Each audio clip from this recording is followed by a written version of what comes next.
The Jacksonville Jaguars, they've been busy this offseason. Getting the addition of Doug Peterson, I think, is going to be huge for this team. I know, I believe they're going to be the first overall pick in this year's draft or whatever. But I got to be honest with you, I don't think that's indicative of this team's talent. I really don't. I really feel like there is so much talent on this team, and I think it's going to come down to the fact of they are going to exemplify the fact that a good head coach.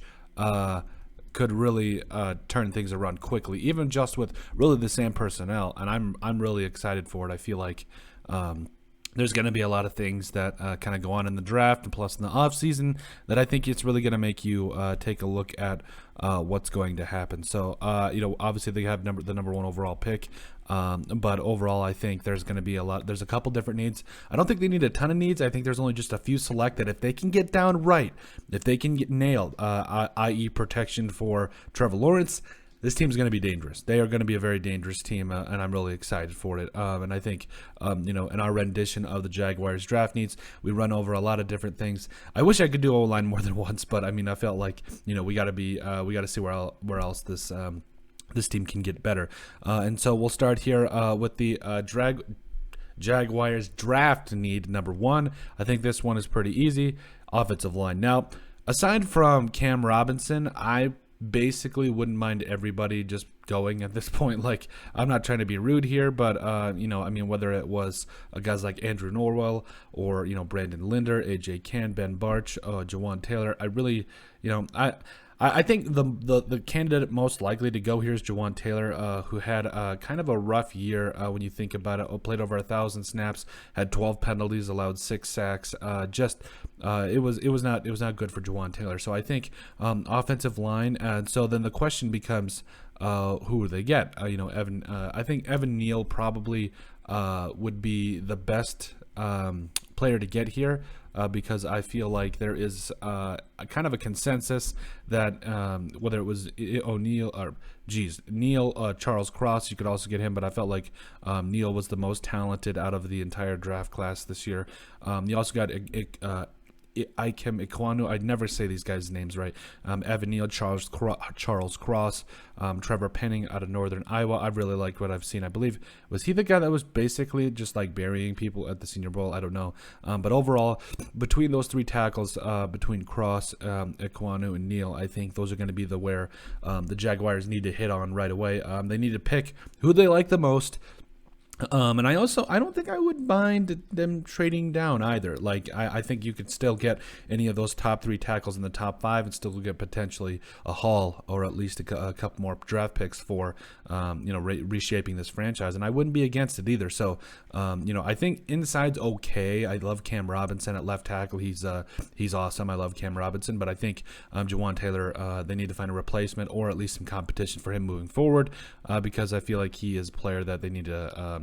They need competition. It only brings out the best of us, and I think that's what they need to do is they need to just worry about protecting Trevor Lawrence. I think that's where it all starts. Jaguars draft need number 2. I'm going to get some flack for this one. I already know it. Tight end. Listen, I know there's a couple of other needs that you probably would have wanted, but listen, the main reason I do this particular draft need is really a couple of different reasons. Number one, I feel like every good quarterback in any team has a security blanket, and I feel like if somehow the Jaguars were able to come out with a guy like Jalen Weidermeyer out of Texas A&M, I know what a great last name. Oh baby, like, it's nothing against Dan Arnold and company, or James O'Shaughnessy for that matter, or Luke Farrell or any of those boys, but if you could get Weidermeyer in the second round, oh baby, like, we'll do a video about Weidermeyer too. But I just look him up, look up highlights. This man, the stats, this boy, just in the last 3 years for Texas A&M has been a player. Absolutely been a player. Has caught over 110 passes in the last 3 years. Scored 16 touchdowns, over 1,400 receiving yards. Like, I think Weidermeyer is going to be a really good tight end in the NFL. Getting him in that second and third round and giving Trevor Lawrence a security blanket, I think, is the biggest thing here. And I think Weidermeyer and the rest of your receivers, that's another thing. I think people think the wide receivers are respectable, but I think, adding a security blanket like Weidermeyer or another good tight end through free agency. And by the way, obviously all these are draft needs before free agency, but I wouldn't have a problem with them addressing this in the draft, especially with the Weidermeyer. Jaguars draft need number 3. Wide receiver. I know we just talked about it. I said they're respectable, but that doesn't mean I think that they need to stop accruing capital at wide receiver. Listen, I know, anytime you've got Laquan Treadwell as your starting wide receiver, I mean, something's up. As a former Viking, or as a Vikings fan who saw the former Viking, excuse me, I don't know. I got nothing against the man. He's tall, he's big. That's the same kind of thing, but he can run too. So he's a good wide receiver. But I think between others, Marvin Jones, DJ Chark, Jamal Agnew, I don't think it would hurt having a number 3 wide receiver there. Also getting Travis Etienne there, Etienne. I'm not sure how you say his name. I told you I never get these names right. But I think it wouldn't hurt to invest in wide receiver here. If you can not lock down the O line, it never hurts to give Trevor Lawrence some more weapons. And plus, I think if you can just put the best players on the field, I think that's what's going to help out your franchise the most. And like I said, Laquan Treadwell is a respectable wide receiver. Marvin Jones and DJ Chark. If Trevor Lawrence can pick things up quickly, especially with Doug Peterson at the helm, plus get some protection on the O line, that might not be a very bad wide receiver duo. I'm just saying, things could get turned around quickly if the Jaguars can go ahead and start to figure things out pretty quickly. Because I think, we have even said it from the beginning. They are a very talented team that I think, on paper, they're just young. They need some help in the coaching department, but after that, I think things could really take off for this team. Jaguars draft need number 4. I think it's edge here. I love Dwayne Smoot. I love, even guys like Malcolm Brown. I think he's a former first-round draft pick, but also Devon Hamilton in the inside there. I just feel like if you really want this defense to turn the corner, some edge help would not be the worst thing. I think, obviously, like I touched on Dwayne Smoot, and all those boys, but I feel like, in the draft, you've got, obviously, they're going to be out of the range of guys like Thibodeau or Hutchinson or, which, I've heard mock drafts or seen mock drafts that they could take Hutchinson with the first overall pick. I don't even say chance it. You just get O-line help because, Trevor Lawrence needs it. He needs it. But overall, I think there's a lot of talented pass rushers that you could get in the later rounds that could really help supplement and be alongside Dwayne Smoot that could do some good things and be real good for guys like Kingsley and Engabear. I'm sorry, I never get these guys' names right. Logan Hall as well. So, I think overall, when you want to improve a defense, it all starts if you can get a respectable interior player, especially in a 3-4. I think you can make some things happen, especially with good edge players. Plus, nobody talks about this. Josh Allen is a very underrated outside linebacker, and I'm not talking about the Bills quarterback. I'm talking about the outside linebacker for the Jaguars. So, man, I got to drink more coffee this morning or something. But, no, I think edge is definitely a need, at least for a depth piece. I wouldn't have a problem with it. Could you also go secondary with this? Probably. But I just love it's a passer. Get the passer league. And the Jaguars got their passer. Now go get the passer. That's the biggest thing, I think, moving forward. Jaguars draft need number 5. I think it's linebacker. Come on. Oh, I already ruined it. Oh, there we go. Okay, so I love Miles Jack. I think he's a really good linebacker.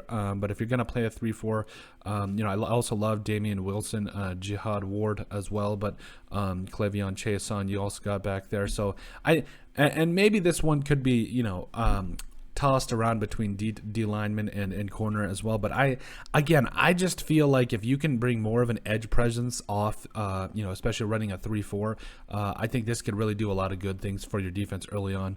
And whether that's, again, bringing in an edge player or getting a guy that can play outside linebacker and cover, that can rush the passer, can do all those different things.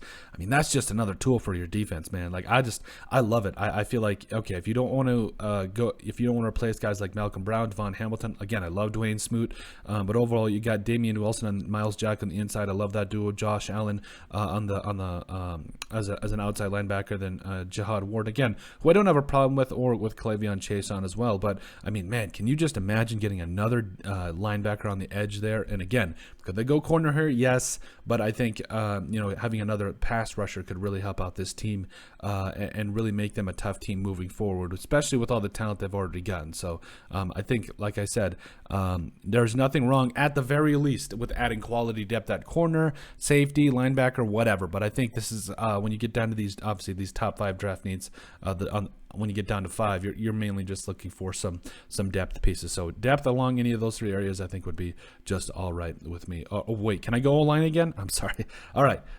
Those are our Jaguars' top 5 draft needs for the 2022 NFL Draft. Let us know what you guys think. Make sure you guys like and subscribe down below. Leave a like and a comment. It helps people find the show.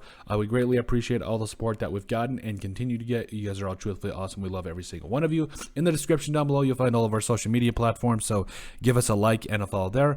Also, remember to give us a listen and sub on iTunes. And if you have anything else you'd like us to cover, send us an email at thesportsbp@yahoo.com or put in the comment section down below, and we would love to cover it. But let us know what you guys think about the Jacksonville Jaguars' top 5 draft needs.